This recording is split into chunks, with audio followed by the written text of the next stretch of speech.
Dutangirana agafilime kacu n'umumama wari wicaye muri salo ahangaha byasaga nkaho hari umuntu ategereje akanya twagiye tubona rero urugi rurakingutse hinjiye umusore natwo ni umugabo wubatse uyu nguyu akaba yitwa David akimara kwinjira mama we yahise amubwira ati mwana wanjye uvuye hehe undi aramubwira ati mama mvuye mu kazi ati nose urumva naba mvuye hehe arangije aramubwira ati David ibyo ngibyo ntabwo wabimbeshya winkoraho kubera yuko ubu ngubu njye nawe tugiye kuganira ni gute umara iminsi 2 uvuga ngo uri mu kazi kandi udataha mu rugo rwawe ati none se umuntu uri mu kazi aba afite ifuke nk'iryo ndi kumva umva byonyine inzoga urimo kunuka ati mwana wanjye ndabona ugiye kwigira nka papa wawe nawe nuko byatangiye ati ariko nimba uzi ubwenge warekera ahangaha cyangwa se wagarukira ahangaha umubyeyi nuko yahise yigendera akimara kugenda umugabo atangira kuvuga ati rwose mama nawe ntugakomeze ibintu ataka kanya uhise umbwira ngo ngiye kumera nka papa wanjye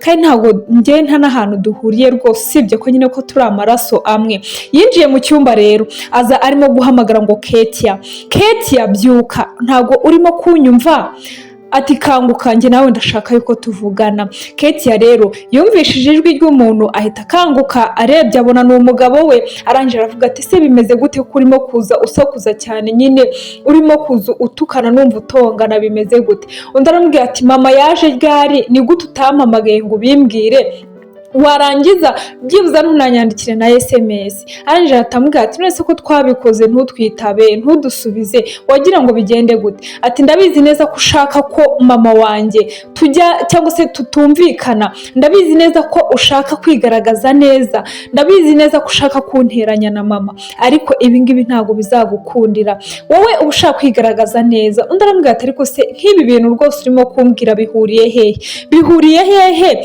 n'ibyo wowe umazemo iminsi ni gute uzi yuko ufite abana ufite umugore ufite urugo basi warangiza ukamara iminsi igera muri 2-3 utarataha mu rugo ndetse tunaguhamagara ntiwitabe aho kanya rero Ketia byaramuyobeye gusa nanone bukeye bwaho yaje kuganira na nyirabukwe akajya amubwira ati rwose mama njyewe rwose mbona bimajije kundemerera ndabona bimajije kurenga ubwenge bwanjye gusa hano nyirabukwe akamubwira ati ntabwo ugomba gucika intege uriya ni umugabo wawe ndetse runo ni urugo rwawe rero ugomba guhatana ugomba kurwana kuko nta wundi muntu ugomba kujya muri uru rugo nta n'undi muntu ugomba kukwinjirana uko yiboneye uriya ni umugabo wawe mwiteho umwereke urukundo ndetse umube hafi undi aramubwira ati ariko mama ndagerageza pe ati kandi ngerageza kumubera umuntu mwiza uko bikwiriye ati ariko rwose sinzi ukuntu bimeze kubera yuko mba mbona arimo kugenda angaragariza yuko atankunda cyangwa atanshaka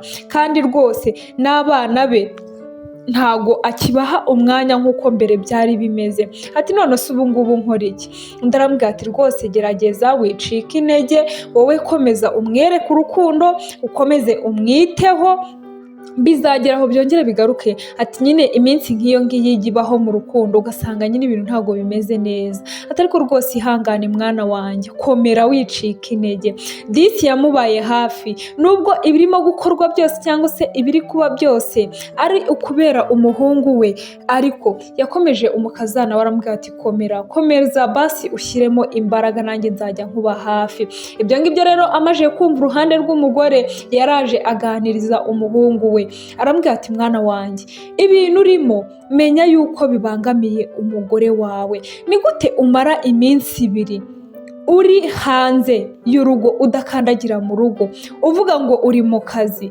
warangiza wanataha basi ntugaragaze yuko nyine ntuze nk'umuntu uvuye mu kazi ukaza unuka inzoga ukaza uvuga nabi ese urashaka kubaka undi akamubwira ati ariko mama njye ndashaka kubaka ati none se ubundi ni ikihe kimenyetso kigaragaza umuntu udashaka kubaka ati ngewe urugo rwanjye ndutahamo urugo rwanjye nyine mbaha ibyo bakeneye ati ariko nubwo waba ubaha ibyo bakeneye basi gerageza wumve yuko nawe bashaka kukubona cyangwa se nawe ukenewe mu rugo kugira ngo bakubone nk'umugabo mu rugo bakubone nk'umupapa mu rugo ati none se ibyo ngibyo hari aho bihura ati upfa kuba mba nabahaye ibyo bakeneye mama we rero yarambwiye ati nutisubira subiraho mwana wanjye, dore urasenye, urugo rwawe ntiruraye, kandi rwose ni uku nguku na papa wawe byari bimeze, nawe yatangiye yigira intakoreka. Hano arangije umubyeyi yarahagurutse arigendera, asiga umwana we w'umuhungu ari aho ngaho. Ndetse barakwereka rero, twarakomeje agafilime kacu. Ku mugoroba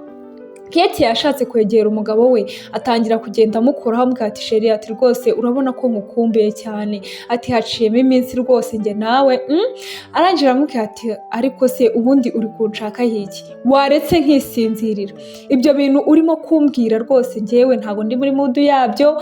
Ati rwose bibaye byiza wandika nkisinzirira kuko ndananiwe, mba navuye mu kazi naniwe. Ati rwose bibaye byiza wandeka, ndeka nisinzirire rwose nawe ryama, nimba unaniwe no kuryama ubyuka ugenda ujya kwicara muri salo cyangwa ushaka ahandi hantu ujya, njyewe ntabwo ndi muri mudu rwose, mvaho. Hano rero umugabo rwose yaramukatiye. Kate yarakomeza aragerageza, umugabo aramubwira ati ndeka, ariko ndeka njyewe ntago nkushaka, basi gerageza ubyumve ko ntagushaka. Hano rero umugore yarabyumvishije ukuntu umugabo ari kumubwira ngo ntago amushaka, ariko arakomeza aragerageza, arakomeza aramwegera, gusa umugabo akomeza kumwihunza amubwira ati rwose ndeka mvaho, urimo no kunukira nabi rwose, ibyo bintu byihorere rwose ntago nkushaka. Kate yarumiwe aravuga ati ariko se ubu ngubu byibuza ntabwo ubona ko nkukumbuye, ntabwo ubona ko ukenewe nk'umugabo mu rugo? Kumbi hano hubwo umugabo yaraje atangira kumutaramaho, atangira kuvuga ukuntu umugore we nyine atakimukurura, atakimva amushatse, arimo kubibwira abandi bagabo kandi bicaye muri salo disi. Kate ibyo byose yarabyumvishije, ukuntu umugabo we yamutaramyeho hasi ari kumubwira abandi bagabo nkaho disi atari no mu rugo, basi atari kubyumva. Hahandi byamutanga aza kuganira n'inshuti ye, arimo kwitekerereza nyine buri kimwe cyose, ukuntu umugabo we asigaye amufata, ubona nkaho amufata nkaho nyine atakimushaka cyangwa se atakimukunda, arimo kwibaza nyine icyo yakora. Arangije aramubwira ati rwose ndagira ngo ngire inama, ese ubu ngubu nakora iki? Nabigenza gute? Ati kubera ko umugabo wanjye noneho asigaye yicara hamwe n'abandi bagabo akanababwira uburyo ki atankunda cyangwa se atakinkunda. Ese nabigenza gute ubu ngubu pe? Urugo rwanjye ndi kubona ruri mu marembera, urugo rwanjye rurimo rurasenyuka mbireba, kandi umugabo wanjye ndamukunda, kandi rwose urabizi neza ko dufitanye abana babiri. Ntabwo nshaka yuko abana bacu bazabaho babona ababyeyi babo batabana cyangwa se turiho mu buzima butandukanye. Undi yaramubwiye rero ati genda ukomeze ugerageze, ariko sinkubwiye ngo wihambire. Ati basi nimba uhari nk'ibintu wari uzi ko utagishyiramo imbaraga wongere ugerageze. Umugore rero yaraje rwose ajya kugura utwenda twiza, twa tundi nyine turi bumugaragaze neza, agura imisatsi mishyashya ashyiraho, yitera utumekapu. Umugabo aje atangira kumukarangira, rwose aramwimodoringisha iruhande ndetse aramwiyereka bimwe bidasanzwe. Gusa umugabo aramureba, arangije aramubwira ati ariko se noneho imyenda yagushiriyeho neza neza burundu, ntukibashije no kwambara? Byibuza no kwambara byakunaniye, wabuze ibindi byose, ubuze ubwenge, ubuze iki byose, noneho no kwambara birakunaniye. Hano Kate yarirebye, arebye basi ukuntu yari yambaye, basi avuga ati byibuza biraza gukurura umugabo wanjye. Hano rwose yahise anifata ku gatuza aravuga ati mana yanjye, koko ibingibi ni ibiki birimo kumbaho? Ahangaha rwose yahise asohoka mu cyumba aragenda, ndetse n'umugabo we rwose yifatira y'uburira ariryamira nkaho nta cyabaye.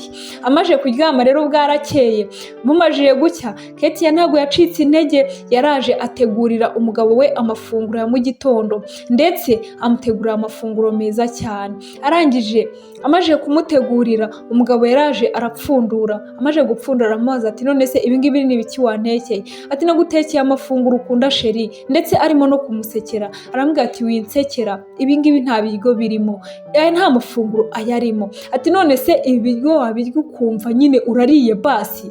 Ati ariko se ubundi wabaye ute byibuza? Noneho ubuze ubwenge, ubuze n'ubwenge bukubwira guteka ibyo umugabo wawe akunda. Ahangaha rero yahise yiyakira telefone, ndetse ayitaba arimo kuvuga ngo hello babe, bivuze ngo yari arimo kuvugisha undi mugore. Kate ibyo byose arabyumva neza neza mu matwi ye. Arangije areba ukuntu noneho umugabo we asigaye amutesha agaciro cyangwa se bisa nkaho yamwanze ku rwego rw'uko asigaye anitabira telefone mu maso ye akitaba undi mugore ndetse akamwita ya mazina nyine adasanzwe. Hano Kate yarabyumvishije aravuga ati icyo naba mparanira cyose hano ndabona rwose nsa nkaho natakaye, nsa nkaho ibyanjye byarangiye ntacyo nkiri guharanira. Arangije yaje kubiganiriza mushuti we, amaze kuza kubiganiriza mushuti we aramubwira ati rwose ubu noneho nayobewe, umugabo wanjye noneho asigaye yitabira n'amatelefone y'abandi bagore bamuhamagaye iruhande rwanjye, ari ibyo natetse nta kibikunda, ari uburyo nyine nsigaye wenda nitwaramo nkagerageza gusa neza, ibyo ngibyo ntabibona, ahubwo ambwira ko nteye nabi, nsigaye nsa nabi, nsigaye ngana nk'ingurube. Ati ibyo ngibyo rero ndumva bimaze kunyobera. Mushuti we ntabwo tuzi inama yamugiriye, ariko uko biri kose rwose yamugiriye inama ya nyayo. Ahangaha rero bongeye kutwereka David rwose noneho nta nubwo akibihishira, ba bagore asigaye abazana mu nzu iwe muri saro rwose mu rugo n'abana bahari, gusa hari mushuti we waje bwa nyuma afite abashuti babiri ubundi. Ahangaha arangije amazi ati David ibingibi ni ibiki urimo? Ni gute wowe na mugenzi wanjye mwifata mukazana abagore cyangwa se igitsina gore bandi batari abagore banyu mu nzu, kandi ubizi neza ko abana bawe bari hano, umugore wawe arabireba? Ati se ibingibi ni akahe gaciro uri kwihesha, cyangwa se ni iki kintu basi urimo gutanga nk'uburere buzima, cyangwa se uri gutanga nk'urukundo cyangwa se nka keya ku muntu wawe mubana cyangwa se mwashakanye?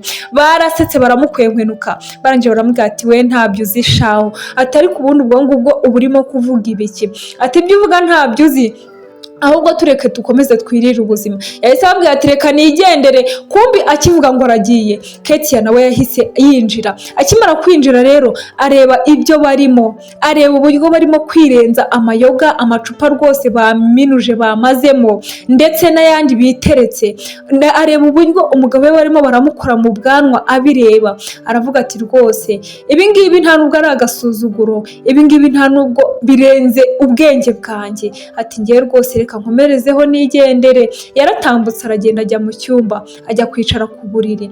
Ahangaha atangira kwitekerezaho ndetse atangira kuvuga ati mana yanjye koko ubu ngubu nkora iki? Agize amahirwe yagiye kubona abona David araje yasinze rwose afite ifuke riteye ubwoba. Arangije aramubwira ati David basi nimba njyewe utakinkunda, kubera iki abana bacu ugomba kubereka yuko basi ibintu byose wabivuyemo? Ese buriya ni uburere urimo kubahereza? Basi se uri kubona bazakubaha gute mu gihe bakubona wicaranye n'undi mugore muri saro, murimo murakorana mu bwanwa, murimo murasomana, ibintu biri aho ngaho bidahesheje agaciro? Ati rwose basi mbabarira tubikore ku bw'abana. Undi aramubwira ati Ketia wikomeza kunsakuriza mu matwi, ndi kumva wagira ngo bafashe yanzogera ya hehesi yo ku bigo by'amashuri bari kuyimvugiriza mu matwi. Ati rero bibaye byiza rwose ahubwo sohoka hano wikomeza kunsakuriza. Ketia yaramubwira ati ntaho nsohoka ntaho njya, ndaguma mu cyumba cyanjye, ariko umenye yuko ibi bintu urimo gukora bizakugaruka byanga bikunda. Njyewe ntabwo nakicara ngo nkomeze ngo ndebere. Arangije uko yari arimo kumubwira uko nguko rero bukeye bwaho barakwereka Ketia yari ahagaze ku muryango, hari umugabo waje. Ubwo yari arimo kwihamagara nyine abwira umushoferi ati ngwino untware hano mu rugo, hari undi mugabo waje aramubwira ati waba ari we Ketia? Undi aramubwira ati yego. Ati rwose byashoboka kubera yuko nkuzi mu matwi yanjye, umwana wanjye yigana n'umwana wanyu. Ati rero rwose ni inshuti cyane. Ati ndatekereza uzi umwana witwa Liza. Ati rero niwe mwana wanjye. Undi aramubwira ati ati ndamuzi rwose, ni inshuti y'umwana wacu. Undi avuga ati no se wari ugiye mu kazi? Undi aramubwira ati yego. Ati noneho waza nkaguha lift nimba nta kibazo rwose, nta kintu bigutwaye. Disi wa mugabo uhereje uno mugore icyubahiro, hahandi ajya no kumukingurira akamubwira ati rwose ngwino ni karibu. Barakwereka rero undi munsi bongeye guhura, ibyo ngibyo bimaje gutambuka, bongeye guhura bose bavuye muri shop bari gushopinga, ntabwo baba buri tuntu bigurira. Aramubwira ati rwose ni byiza nanjye narinje guhaha, atariko nyine nimba bitakugoye wareka nkakugeza mu rugo. Bageze mu modoka rero batangiye kuganira, aramubaza ati ese ukora iki? undi arambwira ati mfite akazi nkora ariko nyine ntabwo ari akazi gahoraho, nta na kontara mfite, ati nyine mfite amasaha makeya cyane yo nkoraho, ati rero urebye nyine ntabwo ari akazi gahoraho pe, ati urebye nyine ntabwo ari akazi wavuga ko ufite akazi gafatika. Undi arambwira ati nose ubwo ngubwo uba wumva bimeze neza? Undi arambwira ati kubera ko nkirimo kwita ku bana nyine ubu ngubu nibyo mfukasinzeho. Undi arambwira ati ariko washaka akazi, abana bamajije gukura kandi ugashaka akazi kaguhereza kontara. Ati ngiye ku kazi k'iwacu hariyo umwanya ushaka hariyo umwanya barashaka umukozi. Ati rero ubishaka rwose waza ukajya kwikorera ikizamini ugatsinda kandi bizakunda ndabizi neza. Uri umugore w'umuhanga kandi ufite n'ubwenge bwinshi cyane. Undi arambwira ati nta kibazo rwose, ayo mahirwe ntabwo nayitesha. Yaraje rero hano yitekerezaho areba ukuntu abandi bagabo baba bari kubona yuko afite ubuhanga ndetse n'ubwenge bwinshi kandi ari na mwiza. Arangira avuga ati you know what, ngomba kwisubiraho, ngomba kwihesha agaciro, ibi bintu nkabireka, ibintu by'amarira, ibintu byo guhora numva ndi zeru kubera umuntu uhora untesha agaciro nkabireka. Yahise ajya mu kazi ndetse barakwereka avuyeyo yasanze David yarakaye cyane, ari kumubaza ati ariko bimeze gute, ibintu urimo kujya gukora buri munsi ni ibiki? Undi aramubwira ati rega nabonye akazi. Ati wabonye akazi bwoko ki? Ati mbese uriya muntu nabonye hano mu rugo urimo gukora imirimo nuwavuye he? Undi aramubwira ati ni umukozi nazanye ugomba kujya ukora imirimo yose yaha mu rugo, nanjye nabonye akazi ngomba gutangira gukora. Undi aramubwira ati ibyo ngibyo se bishoboka gute? Ni gute uzana umukozi hano mu rugo utambwiye? Mbwira ukuntu waje kuba umunebwe ku buryo utagishobora imirimo yo muri uru rugo, utagishoboye kutwitaho. Ati mbese nsubiza, ako kazi karaturuta twebwe?